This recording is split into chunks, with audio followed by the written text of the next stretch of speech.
इनका सबसे पहला रूप है शैलपुत्री। शैलपुत्री अर्थात पर्वतराज हिमावन की पुत्र। इनका वाहन वृषभ है और इसी कारणवश इन्हें वृषारुधा के नाम से भी जाना जाता है। नवदुर्गा का दूसरा रूप है ब्रह्मचारिणी। ब्रह्म अर्थात तपस्या, चारिणी अर्थात आचरण करने वाले। ये रूप उस ज्ञान व आचरण का प्रतीक है जिसके माध्यम से इन्होंने मुझे अपने पति के रूप में प्राप्त किया। नवदुर्गा का तीसरा रूप है चंद्रघंटा। मस्तक पे घंटे के आकार में आधा चंद्र। ये रूप अत्यंत शांतिदायक कल्याणकारी है।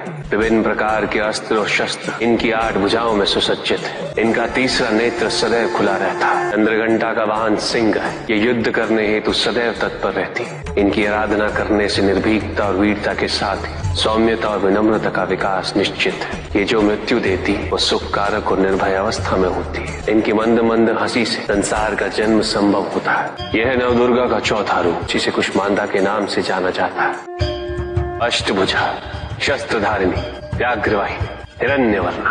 केवल यही है जो सूर्य के भीतर लोक में वास करती है। 10 दिशाएं इन्हीं से आलोकित है। जिनकी कृपा से मूर्ता भी ज्ञान सागर में परिवर्तित हो जाती है। वो है स्कंद माता अर्थात तुम्हारी माता। नवदुर्गा का 5वां रूप सिंह वाहिनी और इनकी उपासना द्वारा मोक्ष का मार्ग सुलभ होता है। जिस रूप में इन्होंने महिषासुर का वध किया वो कात्यायनी कहलाता है।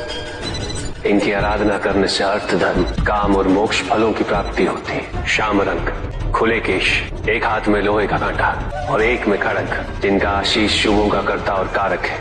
ये रूप काल रात्रि रूप कहलाता है। ये अंधकार का विनाश करती है। इनकी आराधना करने से असुरी शक्तियां भी भयभीत हो जाती है। श्वेत वर्ण, श्वेत वस्त्रों से सुसज्जित, चतुर्भुज, त्रिशूलधारी, तालवाद्य धारण करने वाली ये इस रूप में अपने उपासकों को अभयदान देती। ये इनका महागौरी रूप है। माँ दुर्गा का 9वां रूप सिद्धदात्री कहलाता है। प्रकम्य, अश्वित, अशित,